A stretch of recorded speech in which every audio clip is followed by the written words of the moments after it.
Tá bom?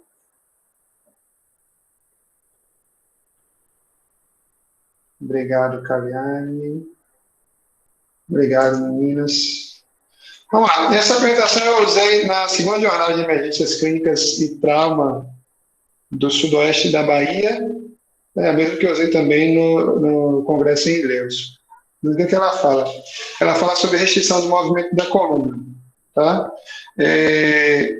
A gente fez prática na segunda, né, com a turma de segunda-feira, e com a turma de sexta, da semana passada, e a gente já começou a discutir alguns tópicos sobre a restrição do movimento da coluna, algumas técnicas que devem ser utilizadas, alguns equipamentos, e alguns equipamentos que não são mais utilizados, e outras técnicas que estão proscritas, ou seja, não se usa mais certas técnicas, tá?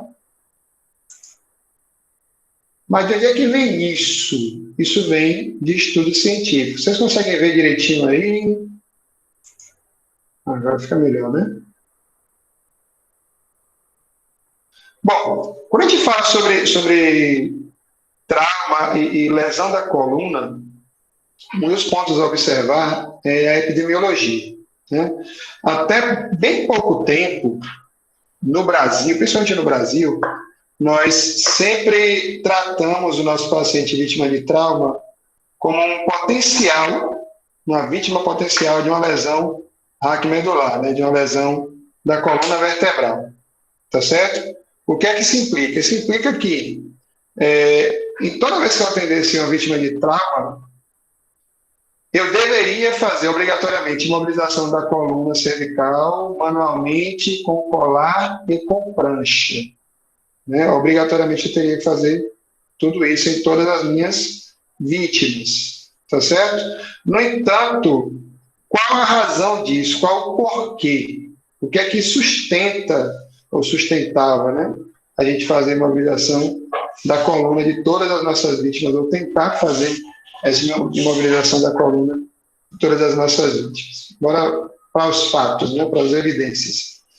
Bom, a incidência de trauma raquimedular, né, é aproximadamente de 12 casos por cada 100 mil pessoas ao ano, sendo que ela aumenta com o passar da idade, ou seja, a prevalência de trauma de coluna ela é maior nas pessoas a partir da sexta década de vida. Então, começando aí a chamada terceira idade ou melhor idade.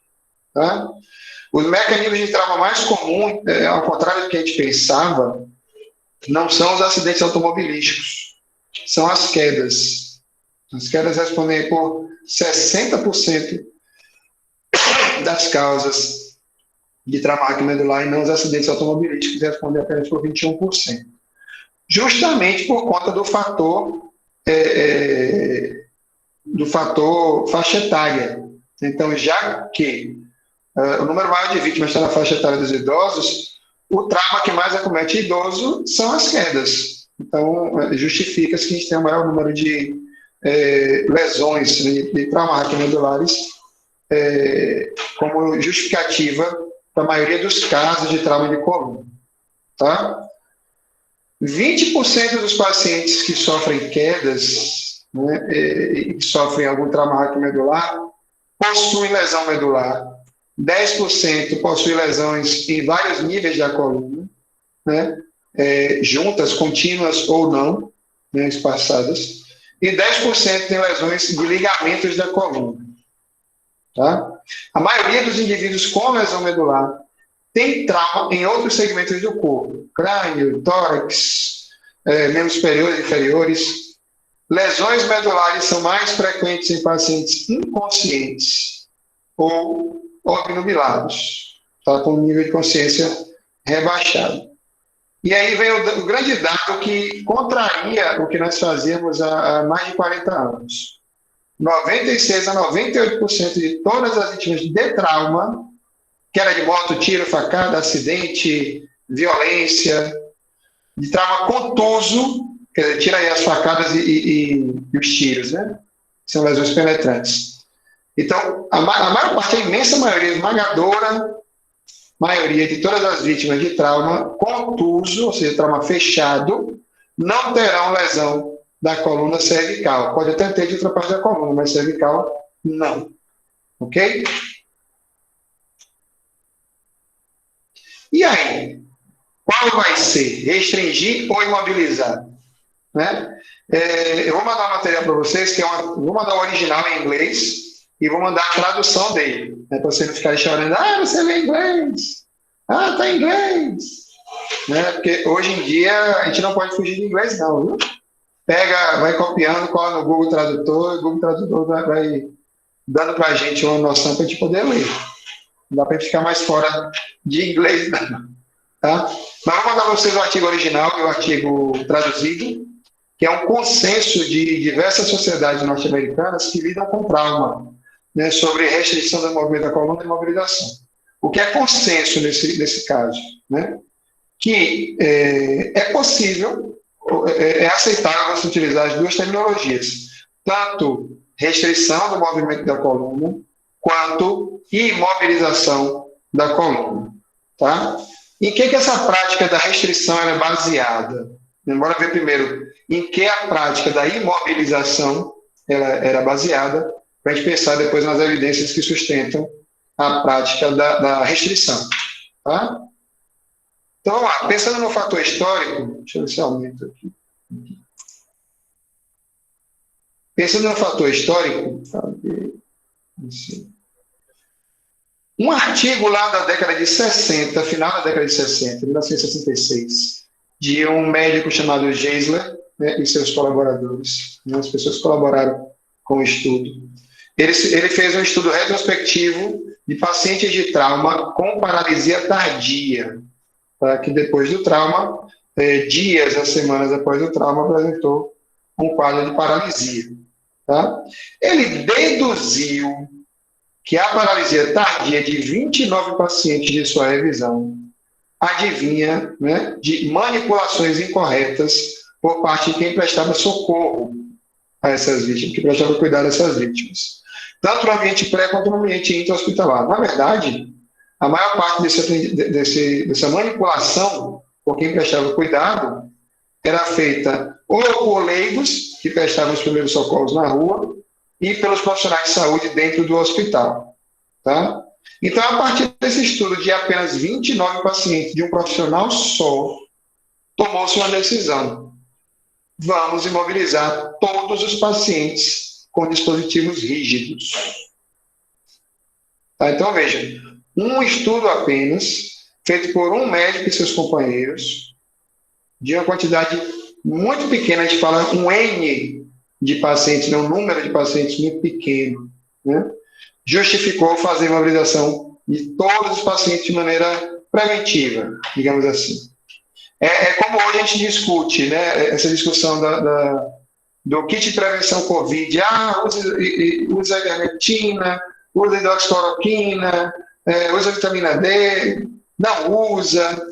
Então, assim, nessa época aí, final da década de 60, esse único estudo, tá, foi tomado como verdade absoluta, e aí passou-se de lá para cá a imobilizar todos os pacientes com dispositivos rígidos. Então, vejamos, 66 para cá, já são 40, 50, 55 anos. Há 55 anos, esse estudozinho aí, né, pioneiro para a época, porém um estudo só, justificou que todos que prestassem socorro devessem imobilizar suas vítimas com prancha e colar, tá? Ou, pelo menos, com prancha, se não existisse colar disponível, tá? Outro estudo, 2 anos depois, né, do Farrington, ele descreveu o uso de um colar e uma prancha rígida longa ou curta para minimizar o movimento da coluna vertebral, tá? No momento da remoção da vítima do local do acidente. Então, veja, mesmo lá em 68, a prancha longa ou prancha curta e o colar cervical foram criados para remover a vítima do local do acidente e não para transportar essa vítima até o hospital. Ou seja, para remover a vítima de forma segura e colocar no veículo de transporte para ser encaminhado à unidade hospitalar. Tá? Não sei em que momento da história, em que momento da nossa prática do APH, nós decidimos que a prancha deveria ser um objeto para transportar esse paciente e deixar ele internado no pronto-socorro, né? Porque hoje a gente sabe que o uso prolongado da prancha significa causar danos ao nosso paciente, desde as lesões por pressão, né, até as dificuldades respiratórias, né, dificuldade respiratória do paciente e prejuízos na circulação, tá, desse nosso paciente. Okay? Então, tem diversos problemas que o uso prolongado da prancha ele gera no nosso paciente vítima de trauma. Tá? Bom, a partir desses dois trabalhos, a Academia Americana de Cirurgiões Ortopédicos cria as primeiras diretrizes de atendimento de emergência e transporte de pacientes feridos e recomenda a imobilização com colar e prancha em pacientes com sinais e sintomas de lesão medular. Tá certo? Então, uma queixa de parestesia, de dormência, né, de formigamento, de não conseguir mexer as pernas, não consigo mexer braços e pernas, todos esses são sinais, sintomas de uma lesão da coluna vertebral, de uma lesão medular. Então, nesses casos, era justificado, né, fazer o transporte desses pacientes feridos utilizando prancha e colar. Acho que houve uma certa preguiça em raciocinar depois com o passar do tempo. Então, vamos lá. Aqui a gente está trazendo 3 estudos, né, de 2013, de 2014 e de 2017, que tratam sobre os prejuízos pelo uso prolongado da prancha longa, né, da prancha rígida, aquela prancha que a gente usa no pré-hospitalar para resgate.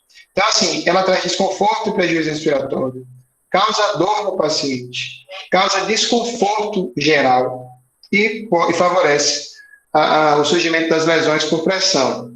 Tá? Antigamente chamava de úlcera de decúbito, úlcera de pressão, escara, hoje a gente chama de lesão por pressão.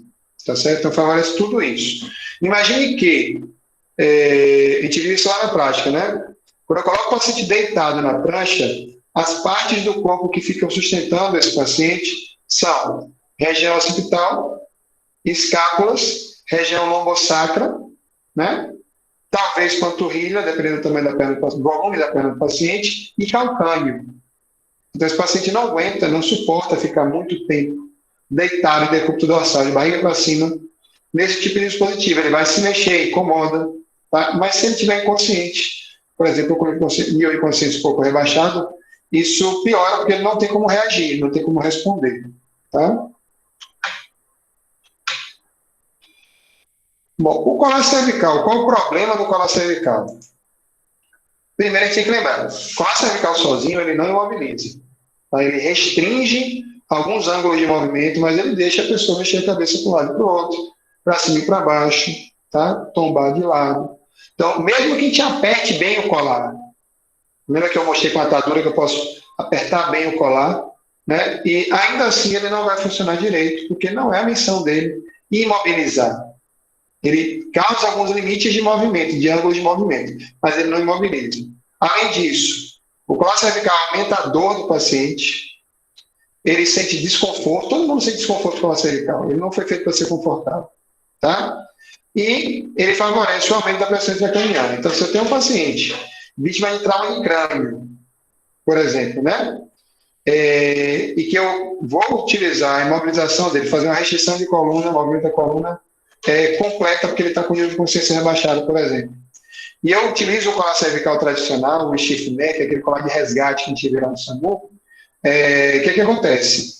Eu favoreço o aumento da pressão intracraniana. E a gente viu nas 2 últimas aulas de segunda-feira, né, quais os problemas envolvidos com o aumento da pressão intracraniana. A gente viu que provoca sinais diversos, né, como o fenômeno de Cushing, a tríade de Cushing, né, aumenta a pressão arterial, diminui a frequência cardíaca, provoca alteração respiratória, arritmia respiratória, ou respiração IBO, provoca hiperidrose, hipertermia. Tá? Tudo isso, o aumento da pressão dentro do crânio, a pressão intracraniana, pode provocar. Enfim, então, nem todo mundo tem indicação de uso de colar, tá certo? Aqui no Brasil, a gente usa muito o protocolo do PHTLS. O PHTLS é do mesmo grupo ATLS, que é o grupo do Colégio Norte-Americano de Cirurgiões, certo? Então, ATLS é a sigla para Suporte Avançado de Vida no Trauma. PHTLS, Suporte Avançado de Vida no Trauma Pré-Hospitalar. Então, um é focado mais no ambiente pré e o outro no ambiente intra-hospitalar. Então, o PHTLS, ele é quase uma bíblia para quem trabalha com pré-hospitalar, quem trabalha com SAMU, né, com ambulâncias de resgate. O PHTLS é quase uma bíblia aqui no Brasil. Porém, ele não é a única referência. A gente tem referências tão boas quanto, né, ou até melhores que o próprio PHTLS em relação a muita coisa. Mas seguimos usando também o PHTLS, porque ele não é um material ruim. Ele não é uma referência ruim. É só para lembrar que ele não é a única referência. Tá? Então, esses estudos aqui são dois estudos, um de 2014 e outro de 2013, que falam sobre essa questão da coluna, do colar cervical. Vou mandar para vocês também um artigo sobre o colar cervical. Tá? Galera, na medida que vocês quiserem perguntar ou tirar dúvida, manda lá no chat ou abre o microfone e fala, tá bom? Então, assim, cadê?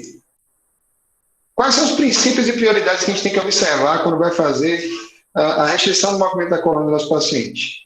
Princípio, aquilo que é necessário para melhorar a condição do paciente. E prioridade, qual a melhor forma de atingir esse princípio? Então, primeira pergunta, qual é a situação desse paciente? Qual a condição desse paciente? Qual o meu nível de treinamento com as técnicas e equipamentos? E quais equipamentos eu tenho disponíveis? Então, por exemplo, eu vou mostrar novamente aqui a prancha Scoop, mas a gente discutiu lá na prática. A elevação cavaleira, hoje, ela tende a ser melhor aceita, né? Ela tem mais indicação, digamos assim, do que a técnica de rolamento 90 graus. Tá?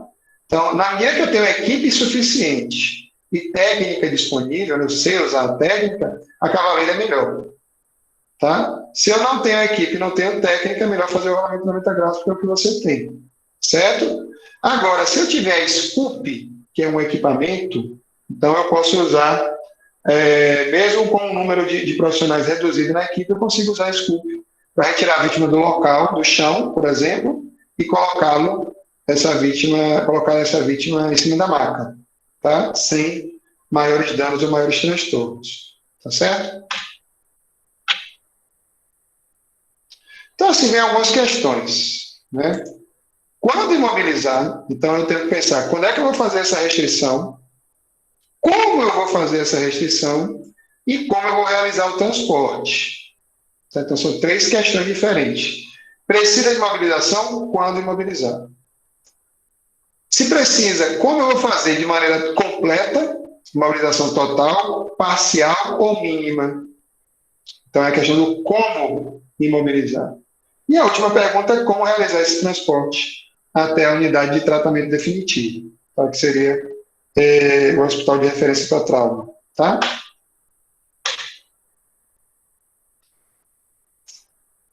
Então, assim, existem dois grandes estudos, né, que baseiam essas tomadas de decisão. Apesar de ter diversas outras evidências, eu vou mostrar para vocês pelo menos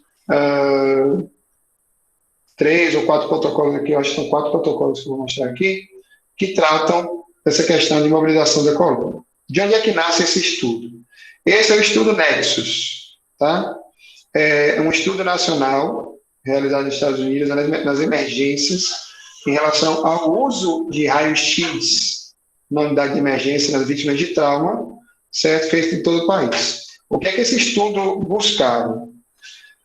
O padrão de avaliação radiológica norte-americano, Estados Unidos e Canadá, é pensar no uso da radiografia e na tomografia, especialmente na tomografia. Então, assim, o cara caiu de moto, né? Estava lá andando ao redor da moto, foi atendido e levado para o hospital. Certo? Chegando no hospital, faz avaliação, raio-x, tomografia. E, frequentemente, esse paciente não tem problema nenhum da coluna, é só prevenção. Tá? que é que isso gerou de preocupação?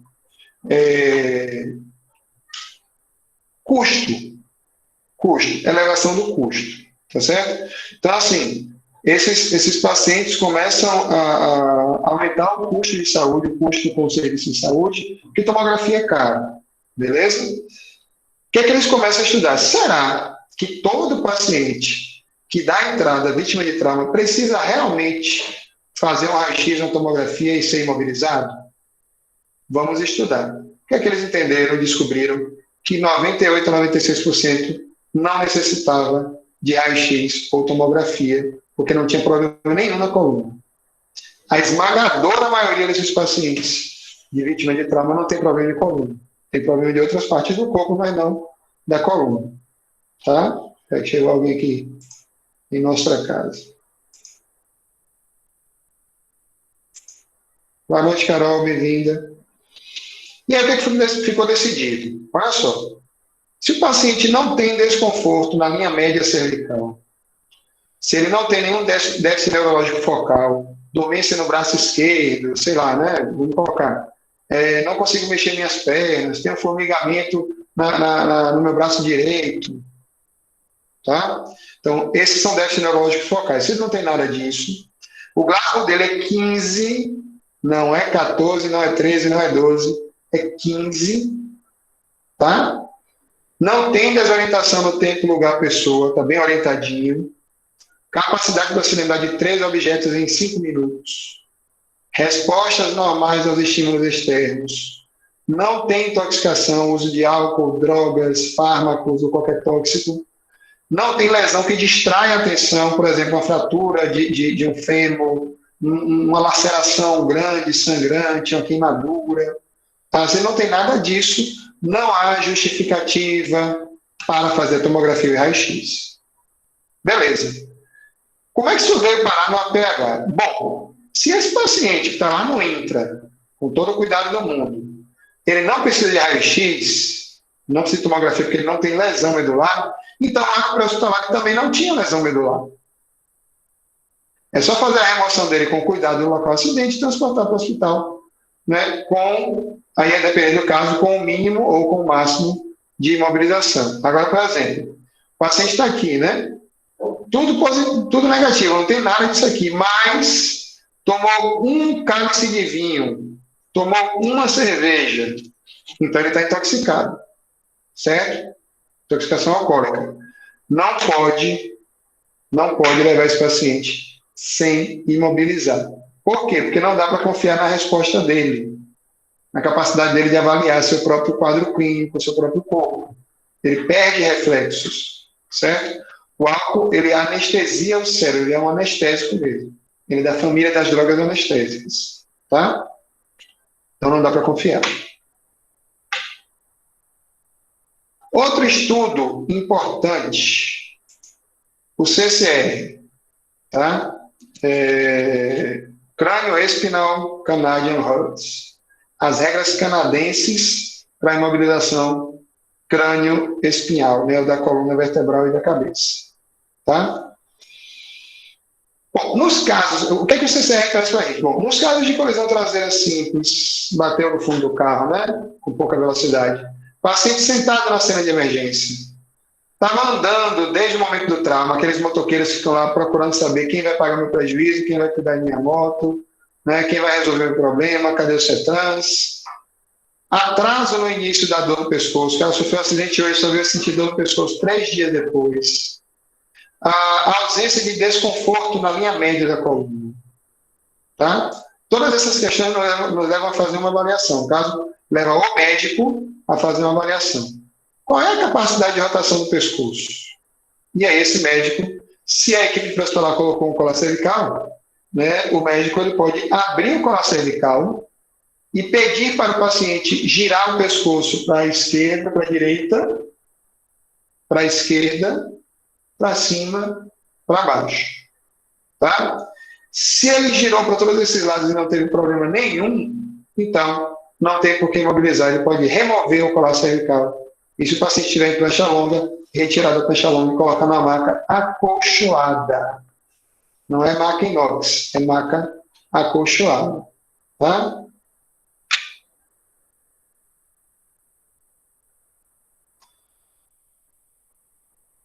O que mais que diz o Canadian-Hughes? O Canadian-Hughes diz o seguinte: existe algum fator de alto risco que sugira a imobilização? Por exemplo, pacientes com idade maior ou igual a 75 anos, paciente vítima de trauma perigoso, mecanismo de trauma perigoso, tipo queda de altura, né, queda de 5 degraus de escada, carga axial na cabeça, aquele peso que cai na cabeça e comprime a coluna, certo? Isso pode ser conseguido ou a vítima em pé, com um saco de cimento na cabeça, ou a vítima de cabeça para baixo, mergulha em água rasa. Ele faz uma carga toda na cabeça, certo? E lesiona a coluna. Colisões de veículos com velocidade superior a 100 por hora, acidentes com veículos de recreação, moto, quadriciclo, bicicleta, né?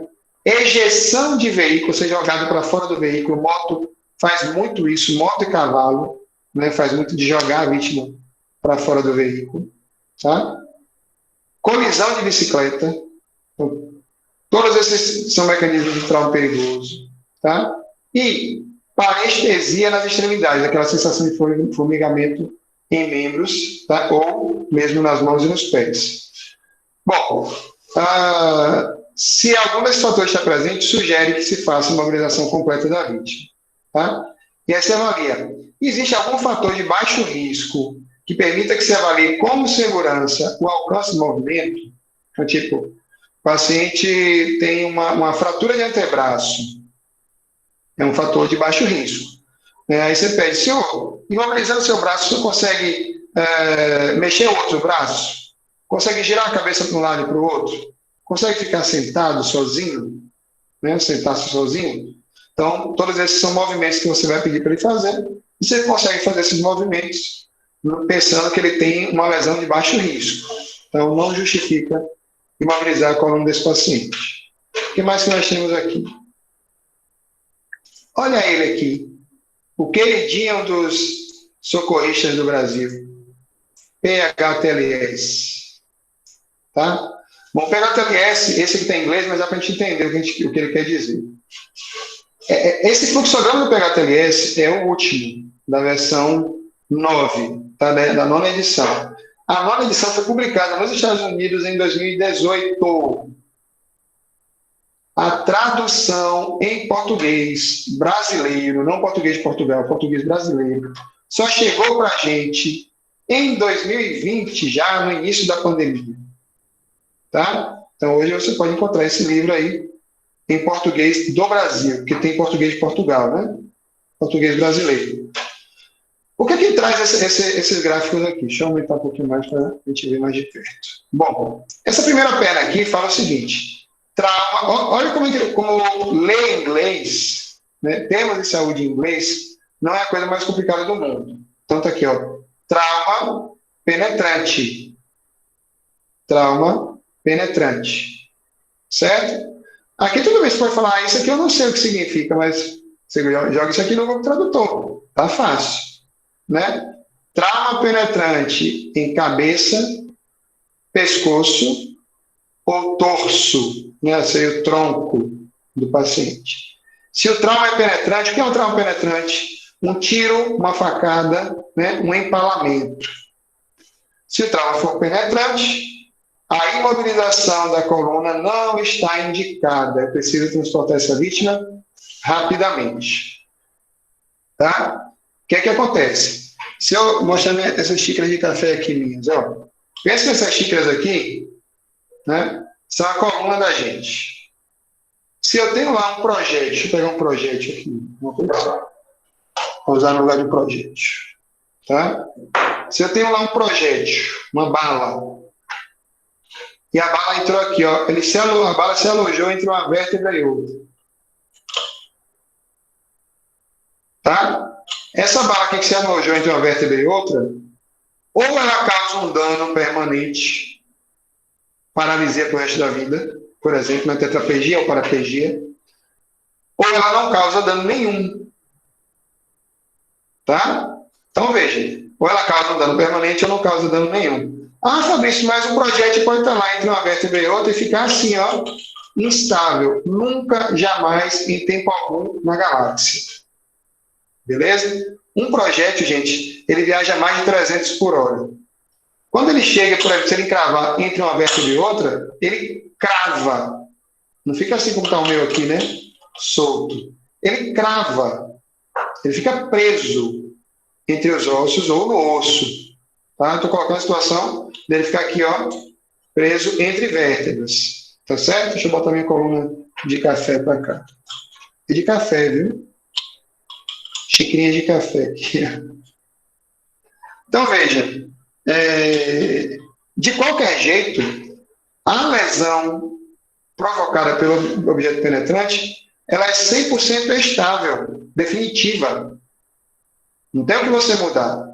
Tá? Ou ele causou dano ou não causou dano. Pronto. Se causou dano, é permanente, não tem tratamento que resolva. Nós não temos ainda ciência para curar lesões da coluna, da medula. Certo? A gente vê muitos anúncios aí de notícias, porque tem célula-tronco, porque tem tratamento A, B, não sei das quantas, que é experimental, que talvez, beleza, tem tudo isso, mas nada disso foi colocado em prática em larga escala, é só pesquisa, só tem pesquisa, beleza? Ainda não tem nada assim, a pesquisa revelou esse tratamento, pode fazer em todo mundo. Não tem. Tá? Só experimentos por enquanto. Então, se o dano na medula aconteceu, ele é permanente, não tem o que reverter. Não é imobilizar que vai reverter. Tá? Se o dano na coluna não existiu, ele também não vai acontecer. Porque o projétil que ficou ali entre duas vértebras, por exemplo, que passou próximo à coluna, ele não vai tentar andar para o lado para atingir a coluna. Onde ele bateu, ele ficou, ou atravessou direto, né? Então, ou a lesão é definitiva, ou a lesão não existe. Em nenhum dos dois casos, eu preciso de imobilização. Qual é a minha preocupação com essa vítima de tiro ou facada? Ele com certeza está perdendo sangue, ela está perdendo sangue. Então, precisa de cirurgia e reposição com concentrado de hemácia. Ou seja, o tratamento mais indicado no hospital para esse paciente é diesel. Queima o diesel da ambulância, corre para o hospital e leva esse paciente logo. Beleza? Não tem outra coisa para te falar, não. Bota ele na maca e partiu o hospital.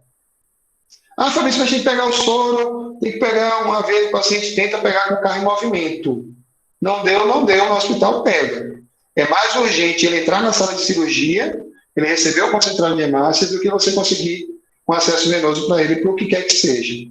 Tá bom? Mais urgente é levar ele para o hospital.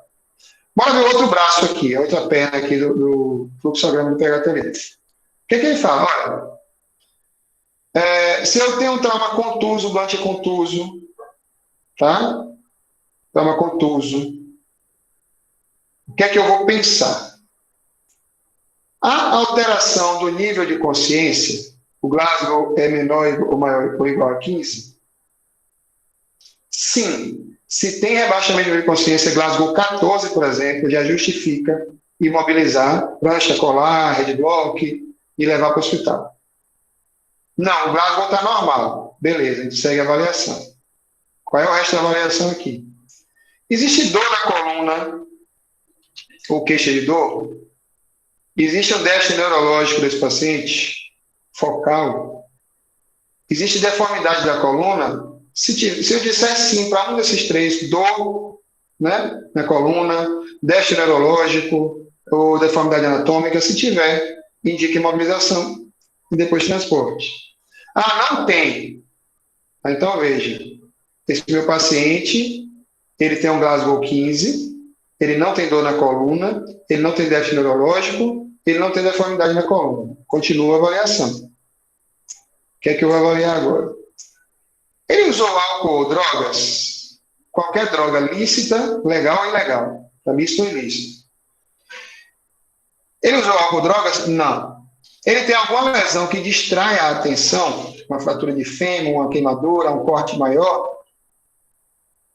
Não. Ele tem inabilidade de se comunicar. O que é inabilidade de se comunicar? Ou do paciente ou minha, né? Paciente que fala coreano, fala russo, fala japonês. A gente não sabe falar essas línguas. Então, a gente não vai conseguir se comunicar. Paciente deficiente auditivo, só fala Libras, linguagem de sinais, linguagem brasileira de sinais. Eu não sei Libras ainda, então eu não vou conseguir me comunicar. Ou então crianças muito pequenas. Crianças muito pequenas não sabem verbalizar, ficam chorando, tá? Ficam chorando, quanto mais na situação de acidente.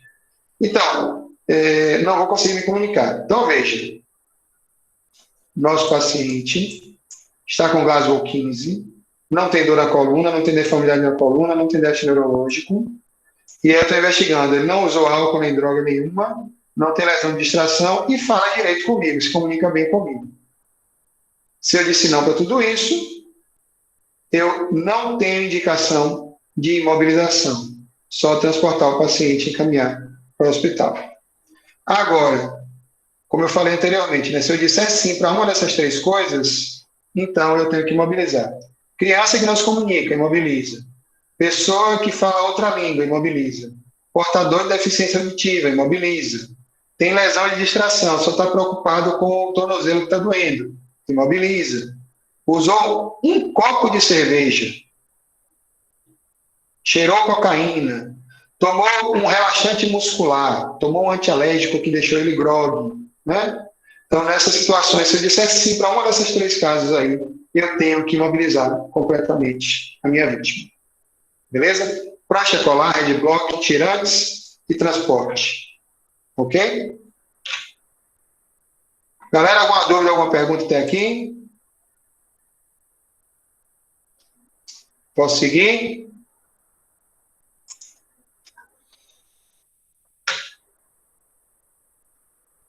Quem cala consente. Então, mostrei para vocês o Nexus, mostrei o Canadian Hugs, mostrei PHTLS, agora o Moravia da Noruega. Tá?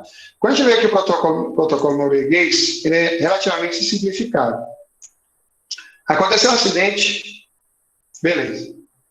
Aí você pergunta, é um trauma penetrante isolado, tiro, facada? Sim. Ele não tem indicação de imobilização da coluna. Bora para o outro lado. Aconteceu o trauma. Ele tem uma lesão grave que pode comprometer a vida, hemorragia, choque, lesão do aparelho respiratório. Sim, faz uma imobilização simples, minimalista, estabiliza, rápida extricação e transporte. Tá? Não, ele não tem nenhuma lesão ameaçadora da vida, que precisa de tratamento imediato. Vou avaliar. Protocolo Nexus. Se deu positivo para o Nexus, maior de 65 anos, mecanismo de trauma perigoso, ou cadê o outro? Deixa eu lembrar o terceiro aqui, que eu esqueci, deu branco. Ou parestesia na extremidade, déficit neurológico focal. Se tem algum desses três, aliás, perdão, esse é o CCR. Aqui, Nexus, ele está usando o Nexus lá, né? Se ele tem sim para alguma dessas questões aqui, então justifica fazer a imobilização. Se ele diz não para tudo aquilo, não precisa fazer nenhuma imobilização, ele vai indicar. Tá? Então, esse fluxograma aqui é super simples. Super simples. Então, aqui um detalhamento desse protocolo norueguês, certo? Vítimas com potencial lesão da coluna devem ter estabilização.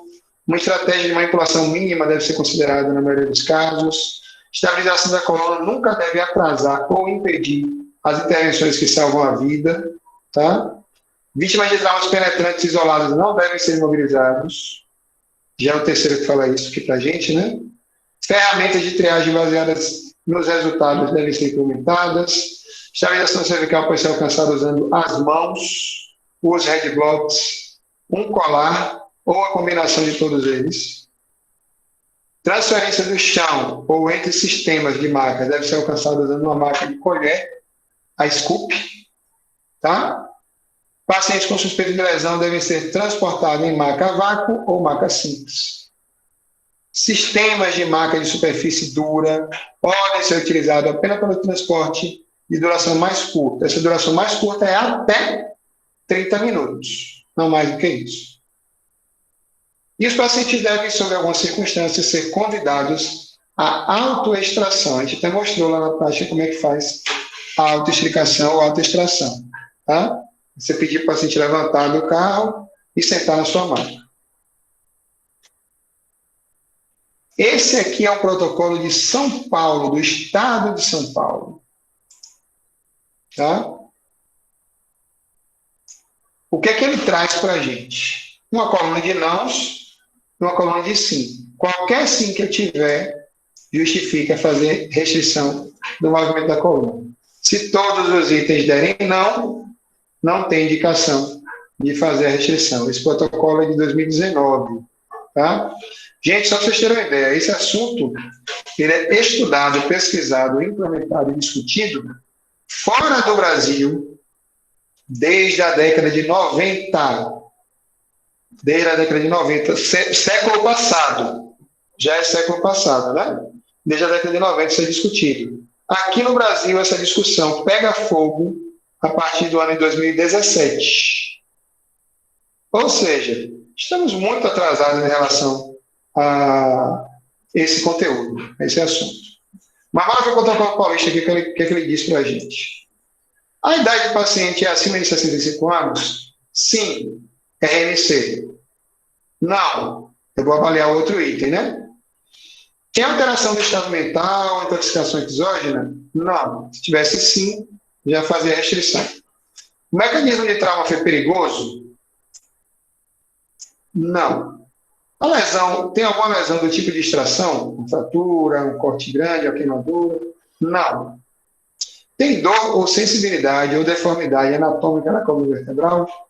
Também não. Tem déficit sensitivo ou motor? Não. Então, não tem indicação da restrição. Se eu disser sim para qualquer um desses itens, lembre-se, eu tenho que fazer a restrição completa da coluna vertebral desse paciente. Tá? Ok.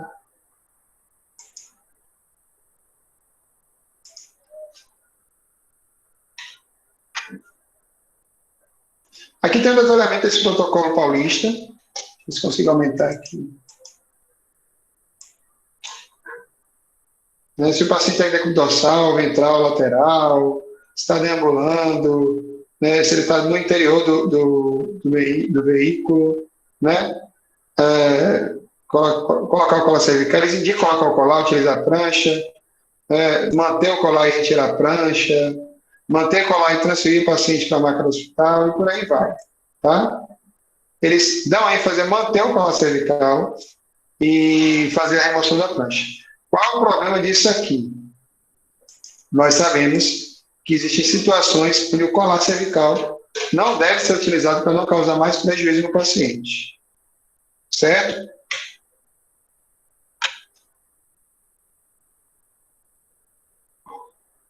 Quais são as recomendações gerais quando a gente fala de lesões da coluna e da RMC? Bom, as lesões instáveis da coluna vertebral podem evoluir para lesões neurológicas graves na presença de qualquer movimento excessivo de uma coluna que tenha lesão. Então, nesses casos, tem que ter a prudência de fazer a restrição. A restrição do movimento da coluna vertebral e imobilização da coluna são termos aceitos, você pode usar os dois, tá? Por mais que seja praticamente impossível imobilizar uma coluna, mas a terminologia, como é muito utilizada, ela é aceita, tá? O uso da maca vácuo, da prancha scoop, da maca simples da ambulância, da prancha rígida, todos esses equipamentos servem para fazer restrição ou imobilização da coluna. As indicações para restrição são feitas com base em critérios além do mecanismo do trauma. Esse é um ponto. Hoje, eu preciso fazer uma avaliação clínica do meu doente, a minha vítima de trauma, e não só pensar no mecanismo de trauma.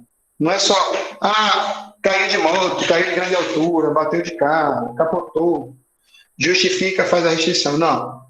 Eu tenho que avaliar a clínica do paciente, apesar do mecanismo do trauma. Certo? É isso que traz mais complexidade para o atendimento, porque você tem que decidir se precisa ou se não precisa. Depois decidiu, precisa, qual restrição eu vou fazer? Completa, tudo que eu tenho direito, só colar cervical e na maca, né? Só maca e as mãos para segurar a cabeça, ou eu posso colocar ele na maca deitado, colocar o cinto de segurança e pedir, Senhor, não mexa a cabeça, certo? Fique quietinho até o hospital. É possível também. Então, na hora que você tem que decidir isso, você está assumindo uma responsabilidade muito grande. Tá certo? Porque as pessoas vão falar, você não tem olho de raio-x, mas você tem a ciência do seu lado. Você tem todas essas evidências que a gente está discutindo aqui do seu lado. Tá certo? Se é uma unidade de suporte básico, que vai o técnico e o condutor, o técnico tem que pedir, solicitar a autorização do médico regulador para realizar esse procedimento. Se o equipamento se a gente está falando da equipe de suporte avançado, que vai o médico e o enfermeiro, então, nesse caso, o médico e o enfermeiro decidem na cena o que é que pode ser feito, se vai fazer restrição ou não. Mas o técnico ainda depende da orientação do médico regulador. Tá? O uso do colar cervical como dispositivo de RMC, né, e hoje eu posso fazer a elevação da cabeceira do paciente, quando necessário, até 45 graus. Tá? Mesmo com suspeita de lesão da coluna, não tem problema. Né? Tomada de decisão para remoção do dispositivo ainda na ambulância ou no hospital, tirar o colar ou não na ambulância ou no hospital. Os hospitais devem estar preparados para retirar a prancha e o colar na chegada com esse paciente. Geralmente quem faz isso somos nós, o SAMU mesmo, não é a equipe do hospital. E se tiver um trauma penetrante, não realizar a RMC. Bom, eu mostrei para vocês lá na prática essa técnica aí de extricação com a anaconda, né? Ou o CAD com lençol. Lá a gente está usando um tipo de lençol que parece uma toalha de mesa, alguma coisa assim. E aqui do lado a gente tem o Rescue Boa. O Rescue Boa, na verdade, é essa técnica aí do lençol aprimorada no equipamento mais apropriado, digamos assim. Então, alguém teve a ideia brilhante de pegar o CAD com lençol, a anaconda e transformar isso num equipamento padronizado. Tá? Isso é inovação, né, da técnica utilizada. Mas se eu não tenho uma Rescue Boa, nunca vi ele aqui no Brasil, então eu tenho que usar um lençol dobrado, né, ou uma coberta, um cobertor, alguma coisa assim. Os colares, a gente tem o colar tradicional, que é o colar modelo stiff neck, certo? O colar stiff neck é o colar de resgate que a gente usa no nosso dia a dia, mas a gente tem esses outros dois colares aí, que são colares mais modernos. Né? O primeiro é o Lugo, que com essa parte laranja aqui, permite fazer o diatrache, a elevação da mandíbula para esse paciente ter liberação das vias aéreas. Eu não preciso ficar segurando a mandíbula com os dedos, ele mesmo faz. Tá? E o X-colar, ou X-colar. O X-colar, ele já está na sua segunda geração, o 2.0, e ele é um colar só, que pode ser utilizado em adultos e em crianças. E ele é o único colar que me permite mobilizar a cabeça do paciente na posição inclinada. Então, se eu encontrei o paciente na posição inclinada, ela caída no chão, eu posso colocar o X-colar e manter essa cervical imobilizada assim. Vou transportando o paciente com a cervical, ou pelo menos tirar ele, por exemplo. O paciente pode estar caído embaixo de um carro. Então, eu vou lá para debaixo do carro, coloco o X-colar na posição que eu encontrei o paciente e faço a retirada desse paciente debaixo do carro, por exemplo. Tá? E lembrando que eu já comentei, mas vou repetir. Esse colar ele é universal para crianças e adultos. É o mesmo colar. Tá? Tem tamanho P, M, G, GG. Ele tem várias regulagens para chegar em criança e em adulto. Certo? Fabrício, em que tipo de equipamento, então, eu posso fazer a extricação da vítima, a retirada da vítima do local e o transporte da vítima? Transporte, retirada, né? Marca scoop, aquilo que eu mostrei para vocês. Eu abro a scoop aqui na pontinha ou na outra, certo? Encaixo no paciente, levanto e coloco na minha maca deitada. Depois eu abro a scoop e tiro a scoop. Scoop ou maca colher ou maca concha, tá? Prancha longa serve para várias extricações, ainda é muito utilizada, não perdeu sua função. A maca vácuo serve tanto para a retirada do local quanto para o transporte. Porque a maca vácuo eu posso bombear e retirar todo o ar e deixar ela completamente rígida, ou eu posso bombear e deixar ela macia, não provocando lesões por pressão no meu paciente no transporte. E a maca é o nosso equipamento de sempre, né? Eu posso pegar o paciente no chão com scoop e colocar ele deitado aqui em cima da maca. Posso pegar o paciente na prancha longa do local de resgate e colocar ele deitado aqui, certo? Para poder fazer a remoção. Enfim, então tem hoje vários tipos de equipamentos que são bem aceitos para fazer tanto a remoção quanto o transporte da vítima, tá? A explicação do transporte da vítima. E aí voltam as questões, né? Eu tenho que pensar hoje quando imobilizar, como imobilizar e como transportar. Tá certo? Quais são os desafios em relação a essa questão de restrição do movimento da coluna? Primeiro, treinar todo mundo, né? Por que isso é um desafio? Gente, como eu falei, só a prancha, ela já tem aí 55 anos de idade. Então, ou seja, o mundo vem usando prancha para fazer resgate há mais de 50 anos. Tá? Então, treinar todo mundo agora e mudar a perspectiva. Mudar, gente, mas eu aprendi, eu já trabalho há 16, 15 anos, 20 anos no pré-hospitalar. Sempre usei prancha. Por que vai mudar agora? Tá? Então, isso é um certo problema para pessoas que têm resistência à mudança. Ok? Quem pode fazer o quê? Aquilo que eu acabei de comentar em relação à básica e avançada. Então, a equipe da básica precisa do aval do médico regulador para fazer a restrição minimalista no paciente ou não fazer restrição nenhuma. Né? É necessário haver uma boa comunicação e articulação entre APH e hospitais, certo? Principalmente nesse momento de transferência do paciente da maca do SAMU para a maca do hospital. É o que a gente chama de transferência de cuidados. Tá? Nós não temos um protocolo nacional, infelizmente, isso atrapalha demais, porque quando o Ministério da Saúde se manifesta, todo mundo segue, tem uma linha mestra ali para seguir, mas estamos sem um olhar para o atendimento de urgência no nosso país. Certo?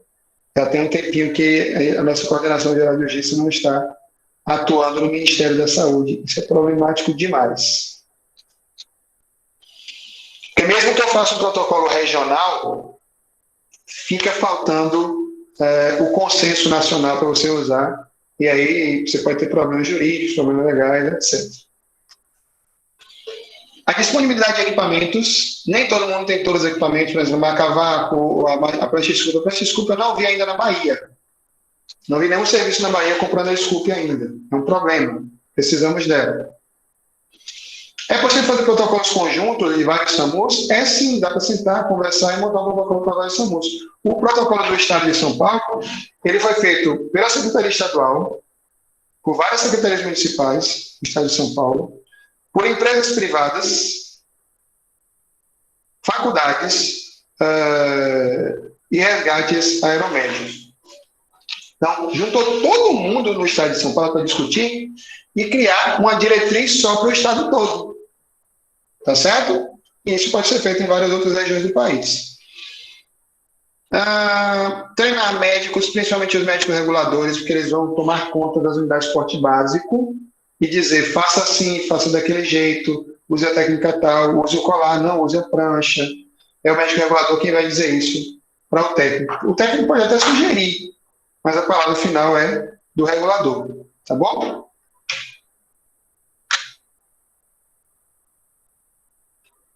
Aqui estão as referências. Vou mandar esse material para vocês e mandar os artigos.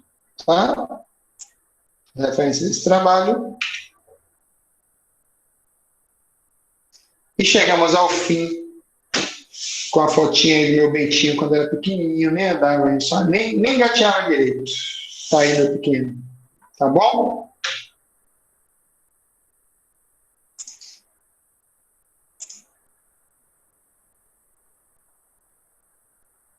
E aí, galera? Perguntas, dúvidas, questionamentos? Não, não. Não, não é ótimo.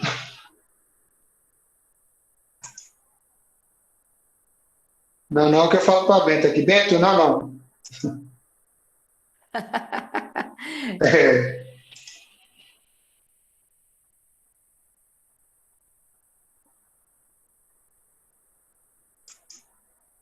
Todo mundo se calou, quem cala consente, tá tudo ok, então. né, pelo visto, ou todo mundo entendeu tudo, ou ninguém entendeu nada. Quem já fez prática lá com prancha e colar, né, e tirar de veículo, já deu para se ligar mais nas coisas, entendeu mais as coisas. Tá certo? Mas os conceitos são bem tranquilos de fixar, viu, galera? Não tem nada de. Nossa, que coisa complicada. Beleza? Vamos à nossa foto de hoje? Tirar foto. A foto é só minha, só eu estou com a câmera ligada. Bagaço. Eu não, tá desligado o meu que eu tô um bagaço hoje. Uma vergonha, Thiago. Fica um negócio pequenininho, não dá nem para ver direito lá que é você. Que é Peraí que eu então, vou abrir. Só um cadê o resto do minutinho. povo? Caliane, Andresa, Natália, Ajeitar Carol. pelo menos o cabelo, né? Peraí. Aí isso é um problema que eu não tenho. Ajeitar o cabelo. Ajeitar aqui, virar aqui por causa da luz. Gleice tá aí, Alessandra tá aí. Cadê esse povo? Andresa, abriu o microfone. Isso, Andresa, muito bem.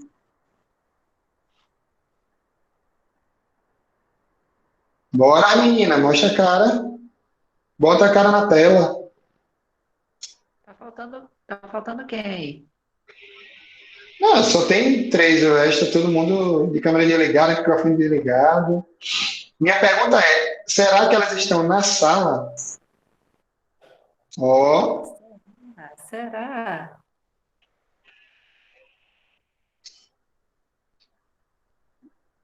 vamos lá. Vou tirar a foto, vem todo mundo ok? No três, viu? Um, dois, três. Foi. Pronto, valeu, galera. Vou botar a foto lá. E no máximo até amanhã eu tô mandando o vídeo gravado para vocês no YouTube. Tá bom? Quem Boa quiser noite. assistir ou reassistir. Valeu, turma. Boa Boa noite. noite. Fiquem com Deus. Amém. Amém.